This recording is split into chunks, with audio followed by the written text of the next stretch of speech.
Hello friends, welcome to my YouTube channel और आप सभी का स्वागत है अपने यूट्यूब चैनल पर।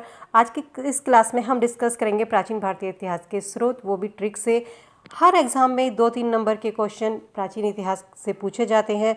आपके सुपर टेट में एसएसटी के लिए ये बहुत ही इंपॉर्टेंट टॉपिक है, जिसमें से आपके क्वेश्चन 2-3 नंबर के क्वेश्चन जरूर आएंगे। और हर एग्जाम में आपने देखा होगा यूपी टेट, सुपर टेट या प्राइमरी सुपर टेट में इस टॉपिक से क्वेश्चन पूछे जाते हैं। तो चलिए शुरू करते हैं अपना पहला क्वेश्चन आपकी स्क्रीन पर। प्राचीन भारतीय इतिहास के विषय में मुख्य जानकारी किन स्रोतों से प्राप्त होती है?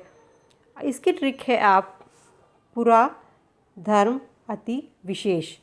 पुरा धर्म अति विशेष, पुरा से आपका होगा पुरातत्व संबंधी साक्ष्य, धर्म से धर्म ग्रंथ, अति से ऐतिहासिक ग्रंथ और विशेष से विदेशियों का आक्रमण। तो प्राचीन भारतीय इतिहास के विषय में जो मुख्य जानकारी हमें पुरातत्व संबंधी साक्ष्य, धर्म ग्रंथ, ऐतिहासिक ग्रंथ और विदेशियों का विशेष आक्रमण से प्राप्त होती है। क्वेश्चन नंबर 2, वायु पुराण का संबंध किस वंश से है? तो यहाँ ये ट्रिक है कि वायु जो होती है वो हमेशा गुप्त होती है, वह दिखाई नहीं देती। इसलिए वायु पुराण का संबंध किस वंश से होगा? वायु पुराण का संबंध होगा आपके गुप्त वंश से। किससे हुआ? वायु पुराण का संबंध गुप्त वंश से, क्योंकि वायु हमेशा गुप्त होती है। क्वेश्चन नंबर नेक्स्ट, चाणक्य के अन्य 2 नाम क्या थे? चाणक्य, इसकी ट्रिक है, चाणक्य हमेशा वीको क्रीम लगाता था। कौन सी क्रीम लगाता था? वीको क्रीम। तो वीको से आपका होगा वी से विष्णुगुप्त, को से कौटिल्य। चाणक्य के 2 अन्य नाम जो है वो विष्णुगुप्त और Kautilya. Question number next, Sindhu सभ्यता के सर्वाधिक पूर्वी, पश्चिमी, उत्तरी और दक्षिणी स्थलों के नाम बताइए। इसकी ट्रिक है आसुमादा। आसुमादा पूर्व, पश्चिम, उत्तर, दक्षिण। इसके लिए पूर्व के लिए आ, पश्चिम के लिए सु, उत्तर के लिए सा, दक्षिण के लिए दा। आ से आपका पूर्व में हो गया आलमगीरपुर, पश्चिम में हो गया सुतकांगेडोर, उत्तर में हो गया मासीमादा और दक्षिण में दाइमाबाद। नेक्स्ट क्वेश्चन, सिंधु सभ्यता में चावल के दाने कहाँ से प्राप्त हुए हैं? इसकी ट्रिक होगी लो रंग लो या लो रंग लो चावल। लो से आपका हो गया लोथल, रंग से हो गया आपका रंगपुर। तो सिंधु सभ्यता में जो चावल के दाने हमें लोथल और रंगपुर से प्राप्त हुए हैं। ठीक, नेक्स्ट क्वेश्चन की तरफ चलते हैं। मोहनजोदड़ो की खोज किसने की थी? इसके लिए हम ट्रिक याद करेंगे मौर्य। मोहनजोदड़ो की खोज किसने की थी? मौर्य ने।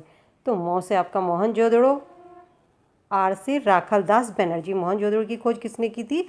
राखलदास बनर्जी ने। क्वेश्चन नेक्स्ट, सिंधु सभ्यता के प्रमुख स्थल किन किन नदियों पर बसे हैं? इसके लिए आपकी ट्रिक है हड़प्पा, रावी, मोहन सिंधु, चंदूकोट भी है सिंधु, कालीबंगा है अब धगधर, रोपड़ भी अब हो गया सतलज, लाभ करोगे रंगपुर में मैं हूँ, रंगपुर बोले मैं हूँ मादर, आलम बोले चल हट हिंडन, सुत के कोगेड़ा अब दशक, बनमाली का रंग रंगोई। तो इसके जो प्रमुख स्थल होंगे, हड़प्पा रावी नदी के किनारे है, मोहनजोदड़ो सिंधु नदी के, चनहुदड़ो सिंधु नदी के, कोटदीजी है ये आपका, कोटदीजी ये भी सिंधु नदी के किनारे है, कालीबंगा धगधर नदी के किनारे है, रोपड़ सतलज के किनारे, लोथल भोगवा। नेक्स्ट आपका है हमारा रंगपुर मादर के किनारे, आलमगीरपुर हिंडन के, सुतकांगेडोर दासक के किनारे है और बनमाली रंगोई नदी के किनारे है। क्वेश्चन नंबर नेक्स्ट, मोहनजोदड़ो किस नदी के तट पर स्थित है? इसकी एक छोटी सी ट्रिक है मोसी या मोसी। दूसरी ट्रिक है मोहन सिंधु मोसी। मोहन की सिंधु मोसी। मोहन की मोसी का नाम क्या है? मोहन की सिंधु मोसी है, अर्थात मोहनजोदड़ो जो है सिंधु नदी के तट पर स्थित है। नेक्स्ट क्वेश्चन है हमारा, हड़प्पा सभ्यता किस नदी के तट पर स्थित है? इसकी ट्रिक होगी हरा। है से आपका आएगा, है से हमारा हो गया हड़प्पा सभ्यता और रे से हो गया रावी नदी। तो हड़प्पा सभ्यता किस नदी के तट पर स्थित है? ये है आपकी रावी नदी के तट पर। नेक्स्ट क्वेश्चन है, लोथल किस नदी के तट पर स्थित है? इसे याद करने की जो ट्रिक है, ये हम मन में सोच सकते हैं कि लोभी मनुष्य को भोगना ही पड़ता है। कभी भी किसी भी चीज़ का लोभ नहीं करना चाहिए। अगर आप लोभ करोगे तो कभी ना कभी तो आपको भोगना पड़ेगा। अर्थात लोथल जो है भोगवा नदी के तट पर स्थित है। इस वीडियो को आप लास्ट तक देखिए और जो भी क्वेश्चन आप यहाँ पर पढ़ रहे हैं उन क्वेश्चन को वीडियो देखने के बाद एक बार दिमाग में उन क्वेश्चन को रिकॉल कीजिए। एक बार में नहीं, दूसरी बार में देखिए। 2 बार देखने के बाद आपको ये क्वेश्चन ऐसे याद हो जाएंगे, आप इनको कभी भी ज़िंदगी में नहीं भूलेंगे। नेक्स्ट क्वेश्चन है, आग का आविष्कार किस काल में हुआ था? तो इस ट्रिक को याद करने के लिए ये इसकी ट्रिक है, आग जो है वो घर को पूरा जला देती है, इसलिए आग का आविष्कार कहाँ हुआ था? पूरा पाषाण काल में हुआ था। नेक्स्ट क्वेश्चन है, पहिए एवं कृषि का आविष्कार किस काल में हुआ था? इस ट्रिक के लिए, उस काल में लोगों के लिए कृषि और पहिए का विकास करना एक नई चीज़ था। जब पहिए एवं कृषि का आविष्कार किस काल में हुआ था? तो जिस समय लोगों ने कृषि और पहिए का आविष्कार किया तो वो उनके लिए एक नई चीज़ थी, अर्थात इसका आविष्कार जो है नवपाषाण काल में हुआ था। पहिए एवं कृषि का आविष्कार किस काल में हुआ? नवपाषाण काल में। नेक्स्ट क्वेश्चन, सिंधु सभ्यता में घोड़े का अस्थि पंजर कहाँ से प्राप्त हुआ है? इसकी ट्रिक है, लो सूत के कोड़ा काला घोड़ा, अर्थात सिंधु सभ्यता में घोड़े का जो अस्थि पंजर है वो लोथल, सुतकांगेडोर और कालीबंगा से प्राप्त हुए हैं। लो सूत के कोड़ा काला घोड़ा, लो से आपका हो गया लोथल, सुत से हो गया सुतकांगेडोर और काला से हो गया, काला से आपका कालीबंगा। नेक्स्ट क्वेश्चन है, सिंधु सभ्यता में जुते हुए खेत के प्रमाण कहाँ से मिले हैं? इसके लिए हम ट्रिक यूज़ करेंगे, काली मिट्टी में खेत जोतो, अर्थात जुते हुए खेत का प्रमाण जो है हमें कालीबंगा से मिला है। नेक्स्ट क्वेश्चन, योग दर्शन के प्रवर्तक कौन थे? इसकी ट्रिक है योग, यो से आपका हो गया योग दर्शन और पै से पतंजलि, अर्थात योग दर्शन के जो प्रवर्तक हैं वो है पतंजलि। नेक्स्ट क्वेश्चन है, न्याय दर्शन के प्रवर्तक कौन थे?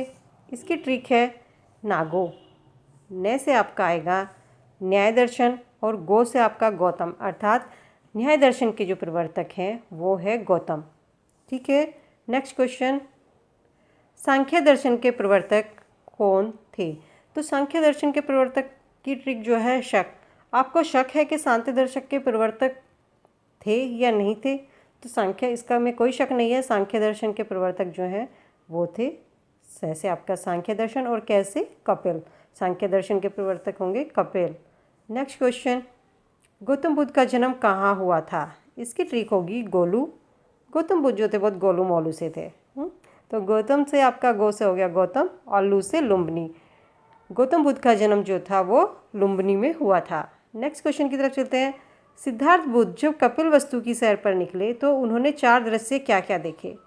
इसकी ट्रिक है, एक बीमार सन्यासी ने बूढ़ा शव देखा। यह सेकंड ट्रिक है इसकी, एक बीमार सन्यासी बूढ़ा होकर मर गया। तो उन्होंने जो देखे, एक बीमार व्यक्ति देखा, एक सन्यासी देखा, एक बूढ़ा व्यक्ति और एक शव या एक मृत व्यक्ति। इसकी हमने ट्रिक देखी थी, एक बीमार सन्यासी बूढ़ा होकर मर गया। तो एक बीमार व्यक्ति, एक सन्यासी, एक बूढ़ा व्यक्ति, एक शव या एक मृत व्यक्ति। नेक्स्ट क्वेश्चन की तरफ हम चलते हैं,